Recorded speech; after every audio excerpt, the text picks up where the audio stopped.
Hello everyone, happy good morning DXN to all. उदाउँदो सूर्य सकारात्मक सोच स्वास्थ्य जीवन हाम्रो खोज भन्ने मूल नाराका साथ स्थापना गरिएको यस तारा पौड्याल युट्युब च्यानललाई लाइक र सब्स्क्राइब गर्न नभुल्नुहोला र नजिकै रहेको बेल आइकन पनि प्रेस गर्नुहोला ताकि हजुरहरूले हाम्रो लेटेस्ट भिडियोको अपडेटहरू पाउन सक्नुहुनेछ। Thank you so much every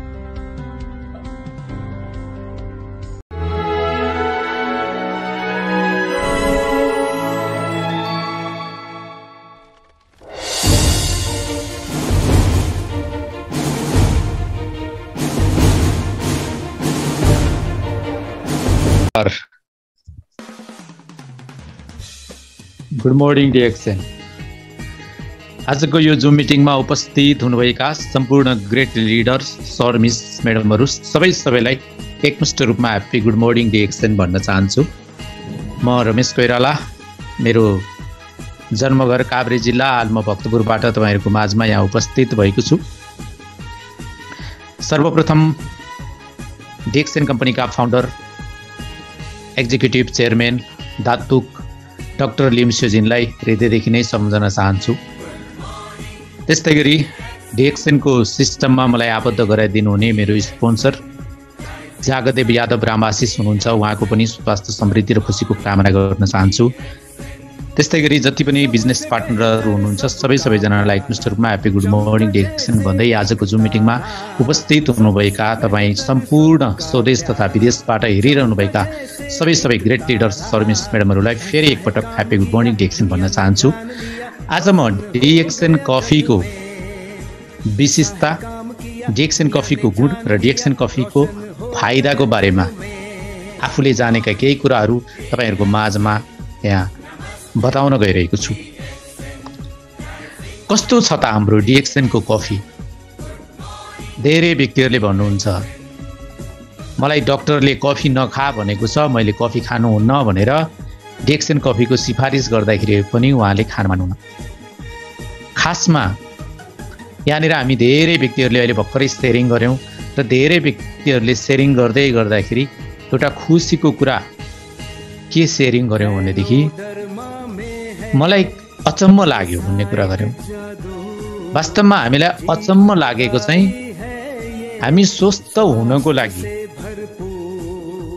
हामीले 80% अल्कालाइन खाना, 20% चाहिँ एसिडिक खाना, अर्थात् 80% 80% क्षारीय खाना र 20% चाहिँ अम्लीय खाना खानुपर्ने रहेछ। तर आज तपाईँ हामी सबैजनाले खाइरहेको खाना 95% भन्दा बढी चाहिँ एसिडिक छ अनि अक्कल झुक्कलमा मात्र हामीले क्षारीय खाना खाइरहेका छौं, अर्थात् अल्कालाइन खाना खाइरहेका छौं। त्यो कारणले गर्दा हाम्रो शरीरमा एक प्रकारको अम्लीय पैदा हुन्छ र त्यो अम्लीय पैदा भइसकेपछि हामी सबै मान्छेहरूलाई ग्यास्ट्रिकको समस्या हुन्छ। आज हरेकको घरमा ग्यास्ट्रिक हुनुको मेन कारण भनेको त्यही नै हो। आज हरेक व्यक्तिले बिहान उठ्ने बित्तिकै आफैले पैसा तिरेर आफैलाई रोगी बनाइरहेको छ। यो कुरा सुन्दाखेरि पनि अचम्म लाग्छ, तर वास्तविकतामा गहिरेर हेर्नुहुन्छ भने यो एकदमै रियालिटी हो। तपाईँ हामीले घरबाट बाहिर निस्किसकेपछि आज हामी DXN मा छौं, आज हामी कालो कफी पिउँछौं, आज हामी DXN को कडिसेप कफी पिउँछौं, कोकोजी पिउँछौं, स्पाइरुलिना खान्छौं, आरजी जेल खान्छौं, त्यसले हामीलाई अल्कालाइन गराइरहेको छ। तर हामीले हिजो बाँचेको जिन्दगी हेर्नुस् त, इभन आफ्नै घरमा भए पनि हामीले दूध हालेर त्यो चियालाई भक्की उमालेर त्यसमा चिनी थपेर बच्चाले चाहिँ अझ बाक्लो बनाएर, बाक्लो पनि हैन अझ रातो बनाएर चाहिँ खान्थे। त्यो चीज जुन हाम्रो कपमा टाँसिँदाखेरि त्यो पखाल्नलाई पनि कति बेर लाग्छ भन्ने त्यस्तो चीज हामीले डेली हालेर हाम्रो शरीरमा एसिड पैदा गराइरहेका थियौं र त्यही एसिडको कारणले गर्दा हामीलाई चाहिँ ग्यास्ट्रिक भएको थियो। तर आज DXN कम्पनीले जुन कफी तपाईँ हाम्रो माझमा ल्याएको छ नि, यो संसारकै उत्कृष्ट कफी हो। संसारको सबैभन्दा उत्कृष्ट कफी ब्राजिलले उत्पादन गर्छ र त्यो ब्राजिलियन कफी DXN कम्पनीले आफ्नो कफीमा राखेको छ। ब्राजिलियन कफी यसको गुण कस्तो छ त? This is the organic Brazilian coffee blended with ज्ञानोदरमा। यो चाहिँ तपाईँ हाम्रो ब्राजिलियन कफी जडीबुटीको राजा ज्ञानोदर्मासँग मिसाइएको छ। जडीबुटीको राजा ज्ञानोदर्मा जसमा चाहिँ 400 प्रकारको एक्टिभ इलिमेन्टहरू छ जुन हाम्रो शरीरलाई आवश्यक पर्छ। हाम्रो शरीरको बायो इलेक्ट्रिकल फङ्सनलाई समेत ब्यालेन्स गर्ने काम गर्छ त्यसले। न्युट्रिसनको कुराहरू छ त्यहाँनिर, मेडिसिनको कुराहरू छ, त्यो ब्यालेन्स गर्ने काम गर्छ भनेदेखि यो कफीले जुन ब्राजिलियन कफी छ त्यो कफीबाट डाक्टर दातो पुलिम्स्योजीले त्यसको क्याफिनलाई चाहिँ निकालिदिनु भएको छ। त्यो क्याफिन निकालेर 0.06% मात्रै क्याफिन राख्नु भएको छ, जसले गर्दा गन्ध चाहिँ कफीको आउँछ तर हामीले खाँदाखेरि चाहिँ ज्ञानोदर्माले हामीलाई फाइदा गरिरहेको हुन्छ, तर गन्ध चाहिँ हामीलाई कफीको आएको कारणले गर्दाखेरि हामीलाई कफी खाएको भान हुन्छ। खाना त हामीले कफी नै खाइरहेका छौँ, तर बजारमा जुन क्याफिन धेरै हुन्छ 33-35% सम्म क्याफिन भएको कफीहरू हुन्छ बजारमा, त्यो भन्दा चाहिँ हाम्रो कफीमा चाहिँ नाम मात्रको गन्धको लागि मात्र राखिएको क्याफिन हुनु भयो। अनि हाम्रो कफीलाई इनर्जी कफी भनेर पनि चिन्न सकिन्छ, किनभने यो कफी खाइसकेपछि तपाईँलाई दिनभरि एकदम फुर्तिलो हुन्छ, इनर्जी आउँछ। यसले ब्रेन टोनिकको पनि काम गर्छ। ब्रेन टोनिकको लागि पनि यो कफीले काम गर्ने भयो। स्ट्रेस रिलिफ गर्नको लागि अर्थात् तनावबाट मुक्ति दिनको लागि पनि यो कफीले काम गर्ने भयो र यो संसारमै सबैभन्दा धेरै रुचाइएको बेभरेज अन्तर्गत पर्दछ। यो चाहिँ हाम्रो कफीको गुणहरू भयो। अब यसको एडभान्टेज चाहिँ के छ त? यसको एडभान्टेजको पनि कुरा गरौँ। यो कफी तपाईँले पिउँदै गर्दाखेरि एक त ब्राजिलियन कफीको मजा लिनुहुन्छ, साथमा जडीबुटीको राजा ज्ञानोदरमा पिउनुहुन्छ। दोस्रो कुरा, यो यति हेल्पफुल छ जो व्यक्तिले एक्सर्साइज गर्न सक्दैनन्। तपाईँले 1 घन्टा एक्सर्साइज गरे बराबरको चाहिँ 1 कप कफी पिउँदाखेरि चाहिँ त्यसको बेनिफिट पाउनुहुन्छ। अनि यो यति सजिलो छ, तपाईँले हातमा मजाले चाहिँ बोकेर चाहिँ जतासुकै लान सक्नुहुन्छ। यसलाई चाहिँ सानो सानो सचेटमा दातो डाक्टर लिम्स्योजीले बनाएर दिनुभएको छ। त्यो कारणले गर्दा तपाईँ हामीले चाहिँ यसलाई क्यारी गर्नलाई पनि सजिलो छ, जता पनि हामी यसलाई क्यारी गरेर लिएर जान सक्छौँ।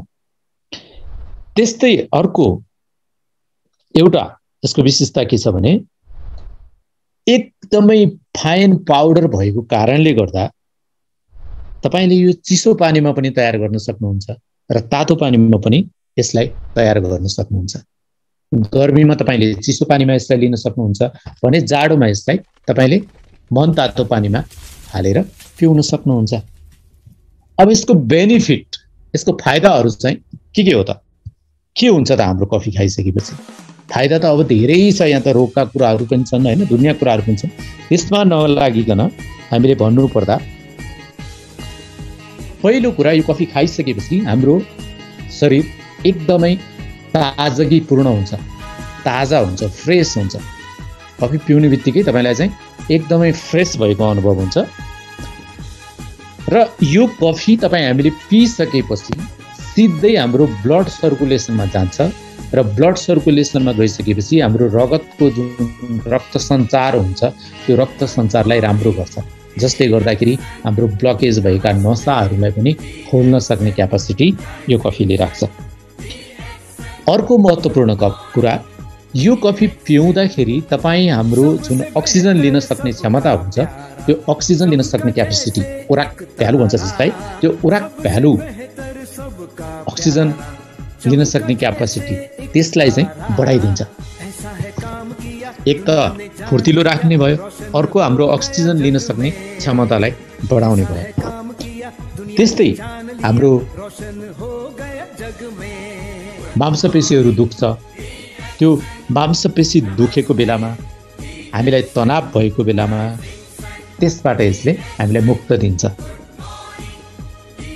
एसिडिटीको समस्या यो कफी पिउँदै गइसकेपछि, अघि नै म्याडमहरूले भन्नुभएको थियो, ग्यास्ट्रिकको समस्या एसिडिटीको समस्यालाई यो कफी पिइसकेपछि ठिक हुन्छ, जसले गर्दा हामी मस्तसँग राति सुत्न सक्छौँ।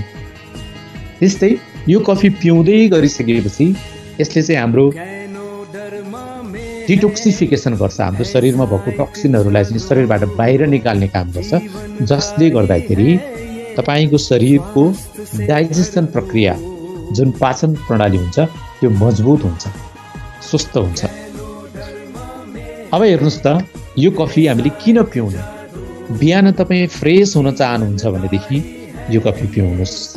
दिउँसो लामो समयसम्म एक्टिभ भएर काम गर्न चाहनुहुन्छ, एकाग्र भएर काम गर्न चाहनुहुन्छ भने यो कफी पिउनुहोस्। र दिनमा पनि रिल्याक्स आफ्नो काममा पनि रिल्याक्स भएर काम गर्न चाहनुहुन्छ भने तपाईँले यो कफी पिउनुहोस्। र इभिनिङमा एकदमै आनन्दसँग मस्तको निन्द्रा सुत्न चाहनुहुन्छ भने तपाईँले हाम्रो यो DXN कम्पनीले उत्पादन गरेको कफी पिउनु जरुरी छ। DXN कम्पनीले बजारमा विभिन्न प्रकारका कफीहरू लिएर आएको छ। 2-in-1 कफी भनेर लिएर आएको छ। त्यस्तै 2-in-1 मा चाहिँ सुगर भएको र सुगर नभएको दुई प्रकारको कफी छ। एउटा चाहिँ तितोमा छ भने एउटा चाहिँ गुलियोमा छ। त्यस्तै 3-in-1 भनेर चाहिँ दुध भएको कफी, जसमा दुध पनि छ, प्राकृतिक चिनी पनि छ र ज्ञानोदरमा प्लस कफी छ, त्यो पनि छ।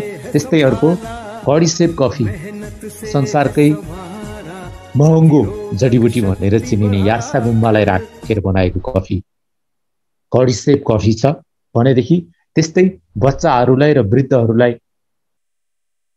को वृद्धि र विकासलाई ख्याल गरेर बनाएको चकलेट फ्लेभरको कोकोजी भनेर पनि DXN कम्पनीले बजारमा ल्याएको छ। त्यसकारण हामीले के कुरा बुझ्न जरुरी छ भने आज हामीले 1340 रुपैयाँ तिर्दै गर्दा, अर्थात् कसैलाई हामीले 1500 पर्छ भनेर भन्दै गर्दाखेरि कफीको मूल्य बताउनु भन्दा पनि हामीले यसको फाइदा चाहिँ के हो त, यो कफी पिउँदाखेरि हामीलाई के फाइदा हुन्छ त, तपाईँ कस्ता कस्ता समस्याबाट यो कफी पिएपछि बच्न सक्नुहुन्छ त भनेर हामीले जानकारी दिने प्रयास गर्यो भने पक्कै पनि हामीले एउटा स्वस्थ समाज निर्माण गर्न सक्छौँ। र DXN कम्पनीले तपाईसँग पैसा छ भनेदेखि किनेर खानुस्, पैसा छैन भने सिस्टमलाई चिनेर खानुस् भनेर एउटा डाइरेक्ट सेलिङको सिस्टम दिनुभएको छ। जुन सिस्टममा आज डाइरेक्ट सेलिङमा 13 लाख करोड डलरको इन्डस्ट्री हो। डाइरेक्ट सेलिङ इन्डस्ट्री भनेको 13 लाख करोड डलरको इन्डस्ट्री। यति ठुलो इन्डस्ट्रीमा तपाईँ हामी सबैजना छौँ। आज हामी स्वदेशमा विदेशमा जहाँ भए पनि हाम्रो स्वस्थ बन्नुपर्ने एउटा चुनौती थपिएको छ। आज हामीले बजारमा जुन कुराहरू पाइरहेका छौँ ती कुराहरू पाएर हामी स्वस्थ हुन सकिरहेका छैनौँ। बजारमा हामीले खर्च गरिरहेको पैसाले हामीले अरू कसैलाई धनी बनाइरहेका छौँ।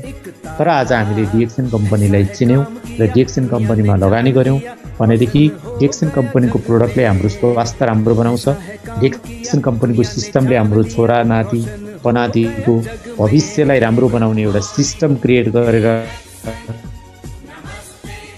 अगाडि बढ्नको लागि अवस्थामा छौँ। स्वस्थ रहने प्रयास गरौँ, स्वस्थ रहौँ, व्यस्त रहौँ, मस्त रहौँ र खुसी रहौँ भन्दै आफ्ना केही भनाइहरू आजको लागि यति नै गर्न चाहन्छु र मलाई यो बोल्ने मौका दिनुहुने SST तारानाथ सरलाई धेरै धेरै धन्यवाद दिँदै, त्यस्तै गरी ESST मीना थापा र सम्पूर्ण ग्रेट लिडर सर मिस म्याडमहरूलाई एकमुष्ट रूपमा ह्यापी गुड मर्निङ DXN भन्दै म रमेश कोइराला साइन अफ हुन्छु। नमस्ते, थ्याङ्क यू सो मच।